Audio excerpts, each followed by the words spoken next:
It found at least 100 lawsuits and many bankruptcies. Among the victims, Troy Rush, an Indiana farmer.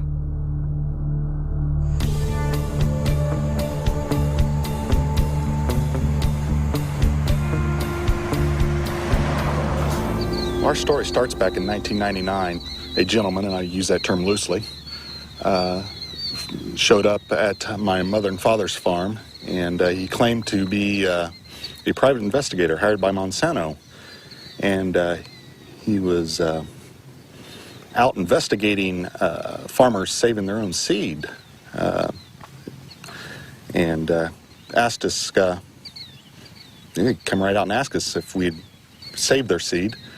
And we told him no, we had not, and offered up our herbicide purchases and seed purchases, all the receipts and everything. Told him where everything was purchased so he could go check it out for himself. He declined that offer. And what occurred is then they sued us. Monsanto filed a lawsuit against myself, my father, and my two brothers. And Monsanto presented us with documents that they claimed were samples taken from our farms. To obtain those samples, Monsanto had to have trespassed upon our land without our permission and stole those samples. That year, I recall we had 492 acres of Roundup Ready soybeans. And they were grown under contract for a company for seed. And the contract was very specific. It spelled out the specific fields, so it wasn't a problem in isolating those fields. Everybody knew it. And why did you settle out of court with Monsanto? Well, after 2.5 years of this, the family was just destroyed. The stress involved in this, I mean, they're in essence threatening 5 generations of work. And if they would to prevail in something like this, it's all gone. They take it all away. They take it all away. Good morning. Morning, sir. How are you this morning, Troy? I'm well. How are you, David? Still surviving?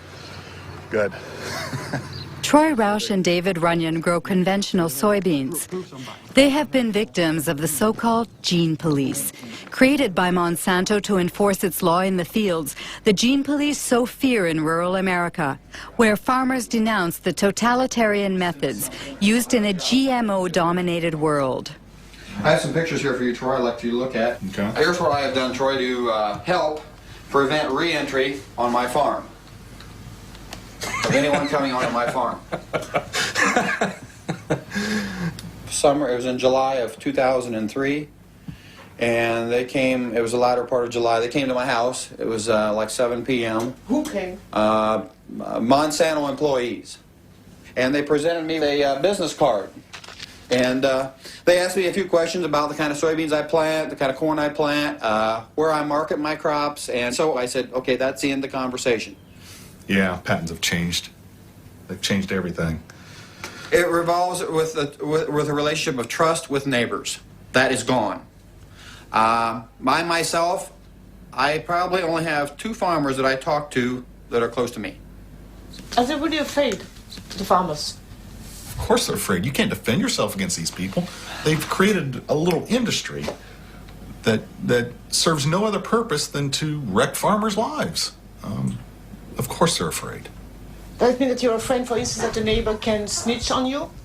Yes. Yes? Yeah. Yes. All you have to do is Dial 1-800. dial 1-800 Monsanto.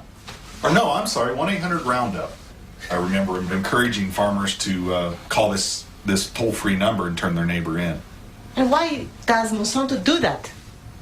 Well, the reason they do it is control. Seeds? Yeah. They want to control the seed. They want to own life. I mean, this is the building blocks of food we're talking about.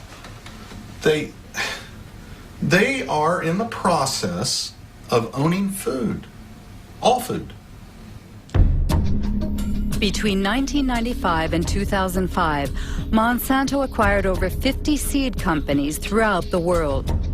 These companies produce corn, cotton, wheat, and soybean, and also seeds for tomatoes, potatoes, and sorghum. Everywhere, people worry about Monsanto's monopoly, which in the long term threatens to wipe out all non-transgenic varieties. Monsanto doesn't agree and speaks only about the benefits of biotechnology, especially in developing countries like India. Our products provide significant economic benefits to both large and small growers. In many cases, farmers are able to grow higher quality and better yielding crops.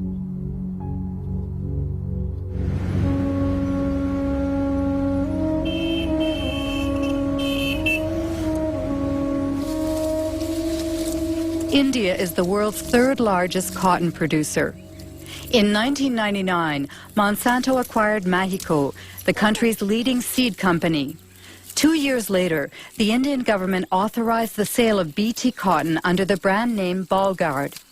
It is genetically modified to produce an insecticide which repels bollworms, a cotton parasite.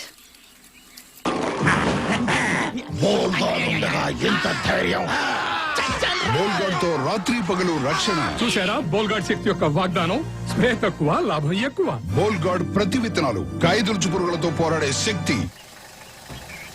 Since 2001, Kiran Sakari and Abdul Gayam have been closely following the transgenic cotton grown by small farmers in the Warangal district.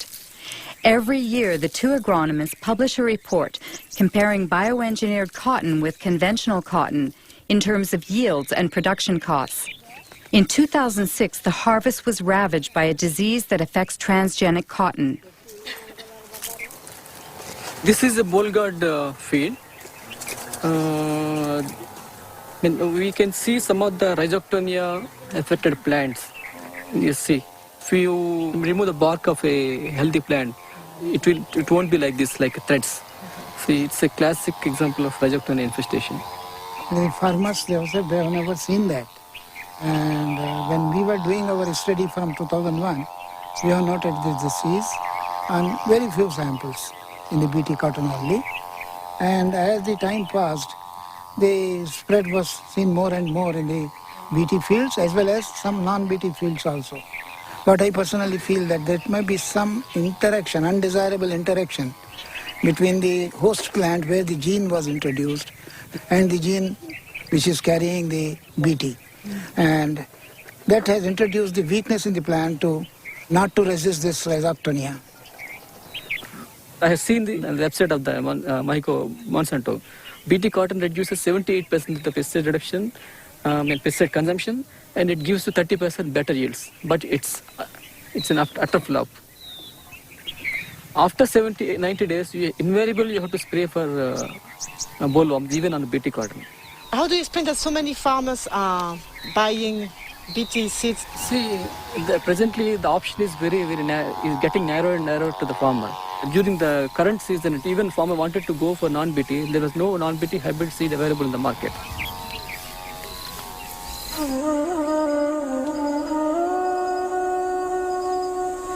Today in India, Monsanto controls nearly all of the cottonseed market, forcing the locals to buy its seeds at prices 4 times higher than conventional varieties. Small farmers must turn to moneylenders who charge high interest rates. If the harvest is poor, it means bankruptcy, a vicious circle which is decimating Indian villages.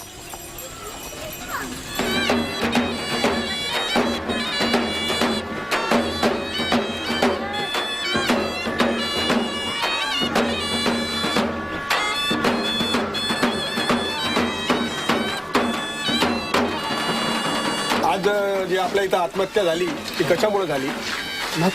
BT cotton? BT cotton. अजून काय कारण होतं? कर्जबाजारी. वय काय होतं? 25. हा, ही consumed pesticide 1 litre pesticide.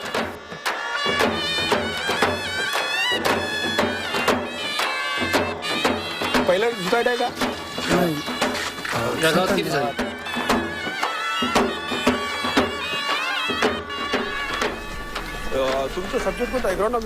Tragedies like the one we've just witnessed occur 3 times a day in the Vidarbha region, where BT cotton was introduced in 2005. Of course, cotton farmers committing suicide is not new in India, but the GM crops are causing it to skyrocket. However, in this battle that pits David